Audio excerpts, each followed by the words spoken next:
আগামী নির্বাচনে আপনি আপনার মূল্যবান ভোটটা কাকে দিতে যাচ্ছেন? বিএনপি কে, জামাতকে, আওয়ামী লীগকে, না জাতীয় পার্টি, না ইসলামিক আন্দোলন?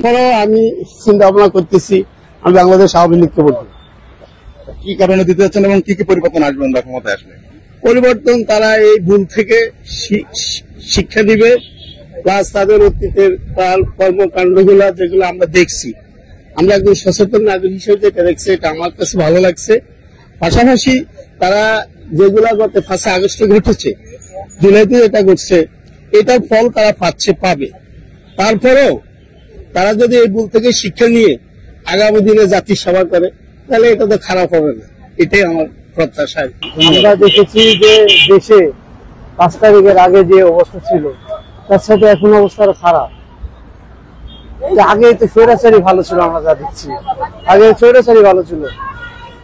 শেখ হাসিনাকে আমরা কি হবো স্বৈরাচারী বলবো? সে মেট্রো রেল করেছে, অনেক উন্নয়ন করেছে, কিন্তু এখানে এসে ডক্টর আসার পরে তুমি কি করলে? দেশে সন্ত্রাসী, চাঁদাবাদ, রাজধানী এটা বেড়ে গেছে ভাই। আন্দোলন ছাত্রদল করেছে, এটা মানে সবাই আবেগে উদ্বিগ্ন হয়ে আন্দোলন করেছে। আমি যা দেখছি আমার কাছে আগে ভাবছি। আপনি আওয়ামী লীগকে সাপোর্ট করছেন? হ্যাঁ, আমি আওয়ামী লীগকে সাপোর্ট করছি। ওরা যদি ক্ষমতায় আসে সেক্ষেত্রে কি কি পরিবর্তন আসবে বলে মনে করছেন? আবার নতুন করে তারা যদি আসে, তাদের বোঝা দরকার, বুঝে তারা পরিবর্তন হয়ে আবার রাজনীতি করবে। একটা দল হিসাবে তো তাদের আছে, নাগরিক আছে। আর সে সবাই তো বলছে যে দল বাতিল করে দিবে। ভোট তো দল বাতিল করবে জনগণ রে ভাই, আমরা ভোটের মাধ্যমে বাতিল করব, ওনারা তো বাতিল করার কেউ না। জনগণ ব্যালটের মাধ্যমে আওয়ামী লীগকে বাতিল করবে। আর ভাই আওয়ামী লীগ তো একটা শক্তিশালী দল, এই দলের নেতা হলো বঙ্গবন্ধু। আপনারা দেখেন দেশে কিন্তু বঙ্গবন্ধুর অনেক অবদান, একে ভুলতে পারবেন ভাই আপনি? অনেক অবদান। এর জন্য আমি আওয়ামী লীগকে চাই। আগামী জাতীয় সংসদ নির্বাচনে একজন দেশের নাগরিক হিসাবে আপনি কাকে আপনার মূল্যবান ভোটটা দেবেন? বিএনপি কে, জামাতকে, আওয়ামী লীগকে, না ছাত্ররা যে নতুন দল করেছে তাদেরকে? কে ক্ষমতাকে দেশের জন্য ভালো মনে করছেন? আমি বলতে চাচ্ছি, এর আগে তো আমরা দেখেছি অনেকে দল চালাইছে, অনেকগুলো চালাইছে, আমরা সবগুলো দেখছি। আমরা মনে করি কারোটা আমাদের পছন্দ হয়নি। আমরা এবার চাচ্ছি বাংলাদেশ জামাতের সময় ক্ষমতা আসে, ইনশাল্লাহ দেশের জন্য ভালো কিছু হবে ইনশাল্লাহ।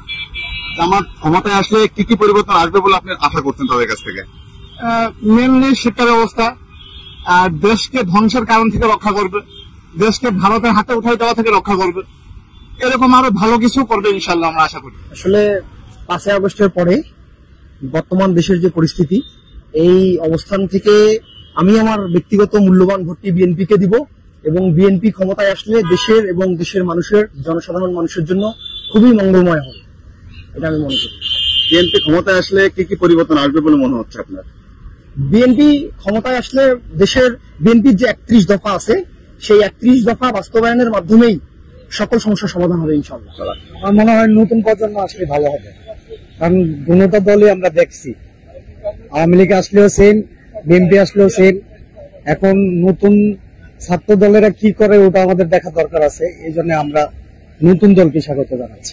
নতুন দল ক্ষমতায় আসলে আসলে কি কি পরিবর্তন আসবে বলে মনে করছেন আপনারা? আমি মনে করি 6টা বিষয়, রাস্তাঘাট, তারপরে হচ্ছে চিকিৎসা খাত, শিক্ষা, যে ইম্পর্টেন্ট যে বিষয়গুলো আমাদের আছে, ওগুলা মনে হয় ছাত্রদের দিয়ে সম্ভব। আমরা আওয়ামী লীগও চাই না, বিএনপিও চাই না। দেশের যে ভালো করবে আমরা তাকেই চাই। ডক্টর ইউনূসকে আমরা চাই। নতুন দল আসছে সেটাও ভালো আসতে পারে, কিন্তু আওয়ামী লীগ বিএনপি দুইটার একটা আমরা চাই না। কারণ রাজনীতি সংগ্রামের পর থেকে 53 বছর আওয়ামী লীগ আর বিএনপি আমরা নেপু বলে এসেছে, দেশের কোনো কিছুই করে নাই। আমরা প্রবাসী করে এসেছি, অনেক বছর প্রবাসী করে এসেছেন, কিন্তু ওই অনুযায়ী আমার দেশ কিছুই হয়নি। তাহলে আওয়ামী লীগ বিএনপি করে আমরা যে ছুটতেছি আওয়ামী লীগ বিএনপি পেছনে, তারা আমরা কি দিচ্ছে? 53 বছর আমরা হিসাবটা মিলাম কি দিচ্ছে আমরা 53 বছরের রাস্তাঘাট গুলো ক্লিয়ার করতে পারছেন না। আপনার একটা দেশের মূল কাঠামো হচ্ছে কি রাস্তাঘাট, কারেন্ট, লেখাপড়া, গ্যাস, কর্মস্থল, চিকিৎসা খাত। তাহলে এই 6টা জিনিস 53 বছরে আওয়ামী লীগ বিএনপি আমরা দিতে পারছি না। তাহলে আমরা লজ্জা হওয়ার দরকার যে আমরা যে আওয়ামী লীগ বিএনপি চলছি। ঠিক আছে, নতুন একটা দল আসক, আমরা যাই ডক্টর ইউনূসে থাকুক। ডক্টর ইউনূস স্যার তো আসলে কোন নতুন দলের কোন অন্তর্ভুক্ত নয়, উনি একজন অন্তর্বর্তীকালীন সরকার। সেক্ষেত্রে তো উনি নির্বাচনে সম্ভবত আসতেও পারবে না। তো উনি যদি না আসে, সেক্ষেত্রে পরবর্তীতে আপনারা কাকে সাজেস্ট করবেন? আমরা নতুন দল চাই, যারা ভালো করবে নতুন দলছে, আওয়ামী লীগও না বিএনপি নতুন দল আসবে। দেখতেছি সেটা আমি আসলে জামাত ইসলামকে পছন্দ করি। জামাত যদি ক্ষমতা আসে দেশ এবং দেশের কল্যাণে কাজ করবে, সেজন্য আমার ভোট আমি জামাতকেই দিব। এটা মানে আগে থেকে সিদ্ধান্ত নিয়েছি এবং আরো মানুষকে জামাতকে ভোট দেওয়ার জন্য উৎসাহিত করবে ইনশাআল্লাহ। ক্ষমতা আসলে বাংলাদেশে পরবর্তীতে কি কি পরিবর্তন আসবে বলে মনে করছেন আপনারা? জামাত ক্ষমতা আসলে বিশেষ করে যে দুর্নীতি, মানুষ যে দুর্নীতিগ্রস্ত বিভিন্ন সেক্টরে আছে সেটা আশা করি কমবে এবং যে মুসলিম কান্ট্রি হিসেবে মুসলমানের যে দায়িত্ব এবং কর্তব্য সেগুলো পালন করতে উৎসাহিত করবে। আমি আশা করি এইগুলো নিয়ে আর কি বিশেষ করে কাজে আসবে আমাদের যে মুসলমান হিসাবে বা মুসলিম কান্ট্রি হিসাবে। জামাত ইসলাম আসলে বিভিন্ন দিক থেকে উন্নতি হবে ইনশাল্লাহ। এখন মনে করেন বিএনপি, জামাত কিংবা নতুন দল ছাত্ররা যারা করছে, দল আসলে ফ্যাক্ট না। আমরা চাচ্ছি একটা যোগ্য দল যারা দেশ এবং আমাদের মূল সমস্যা দেশের কি যে দুর্নীতি, যেই পরিমাণ অর্থ পাচার কিংবা লুট হয়, এই জিনিসগুলা আটকাইতে পারবে এরকম একটা দল হলে আমাদের হবে। এখন সেটা জামাত হোক, সেটা নতুন ছাত্র দল হোক, সেটা বিএনপি হোক কিংবা অন্য কোনো দল হোক, তাতে আমাদের কোনো সমস্যা নেই। সমস্যা হচ্ছে যে আপনার এই দুর্নীতির এই জায়গা থেকে তারা যেন অনেস্ট থাকে, এই জিনিসটাই আমাদের কাম্য, আর কিছু না। সকল দলই কিন্তু দুর্নীতির বিরুদ্ধে কাজ করতে চায়, সেক্ষেত্রে তো সকলকে তো ভোট দিবেন না। আপনি কাকে দিতে চাচ্ছেন ব্যক্তিগতভাবে? এইটা তো এখন আপনার নির্বাচন এখনো দেরি আছে। এখন প্রতিনিয়ত আপনার কিন্তু সিনারি চেঞ্জ হচ্ছে। এখন আমি তো স্পেসিফিক করে বলতে পারি না যে আমি বিএনপি কে ভোট দিব কিংবা জামাতকে ভোট দিব, এটা এখন তো এভাবে বলা যায় না।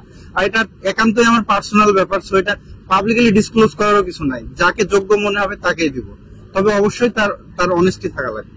বিগত নির্বাচনগুলোতে কাকে ভোট দিয়েছিলেন আপনি? আমরা তো ভোট আসলে দিতে পারি নাই। আমি ঢাকাতে ছিলাম, নির্বাচনে যাওয়া হয়নি আর কি, দিতে পারি না। লাস্ট 3টা ভোটে আমি দিতে পারিনি।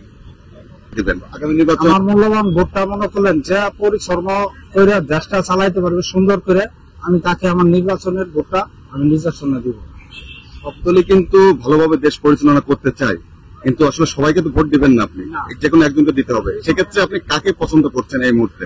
এখনো মনে করলেন কাকে পছন্দ করছি ঠিক মতো বলতে পারবো না, কিন্তু মনে করলেন বাংলাদেশের দল হয়েছে এখন তিনটার মধ্যে একটা নাইকেলই চলে, দুইটার মধ্যে তিনটাই মনে করলেন একজন তো নাই হয়েই চলে, আরেকজন উনিও নাই হয়ে। এখন বর্তমানে 2জন আছে বাংলাদেশে, একজন হচ্ছে জামাত, একজন হচ্ছে বিএনপি। এখন যে সামনে পরিচালিত ভালো আরো দেখাইতে পারবে, তারপরে তাকেই। জামাতও চাচ্ছে দেশটা পরিচালনা ভালোভাবে করতে, বিএনপিও চাচ্ছে দেশটা ভালোভাবে পরিচালনা করতে। আপনি তো দুইজনকেই ভোট দিবেন না, একজনকে দিবেন। আপনি দুজনের মধ্যে আপনি কাকে পছন্দ বা কাকে ভালো লাগছে আপনার? এখনো বর্তমানে সেটা আমি কইতে পারলাম না কাকে, এখন সিদ্ধান্ত নেন নাই। বিগত নির্বাচনগুলিতে কাকে ভোট দিয়েছিলেন? এর আগে তো ভোটই দিতে পারি নাই। কেন? আজকে 3বার ইলেকশনে ভাই ভোট দিতে পারি নাই কেন, এটা তো কই লাভ নাই। কারণ দিনের ভোট রাইতে সাহিত্যের ভোট দিন হয়েছে, আমি বাড়িতে গেছি যাইতে আমার ভোট হয়ে গেছে গা, তাহলে আমি ভোটটা দিলাম কইতো না।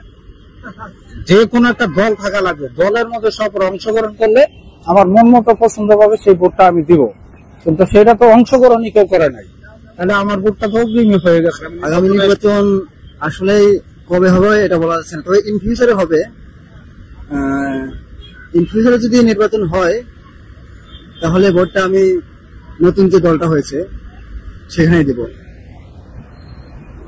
নতুন যে দল এনসিপি, ছাত্র যে দলটা, এই দলটা ক্ষমতা আসলে কি কি পরিবর্তন আসবে, তাদের কাছ থেকে কি কি আশা করছেন আপনারা? আশা করছি এটা সরকার বা দেশের অনেক সেক্টরে এর পরিবর্তন হবে। আপনার অনেক সংস্কার আশা করছি তাদের মাধ্যমে হবে, যেহেতু তাদের মাধ্যমে তাদের হাত ধরেই ফ্যাসিস্ট স্বৈরাচার যেটা বলেন পরিবর্তন হয়েছে। আমরা নতুনত্ব পেয়েছি দীর্ঘ 16-17 বছর পর। আমরা এই দেশকে আবার স্বাধীনভাবে অর্জন করতে পারছি, নতুনত্ব পেয়েছি। এখন বর্তমানে আমি কাউকে সিলেকশন করি নাই, তবে পুরান দলের মধ্যে বিএনপি কে কিছু কিছু ভালোবাসতাম। হ্যাঁ, এইভাবে আমি আছি, তবে সামনেরটা বাকি আল্লাহর ইচ্ছা।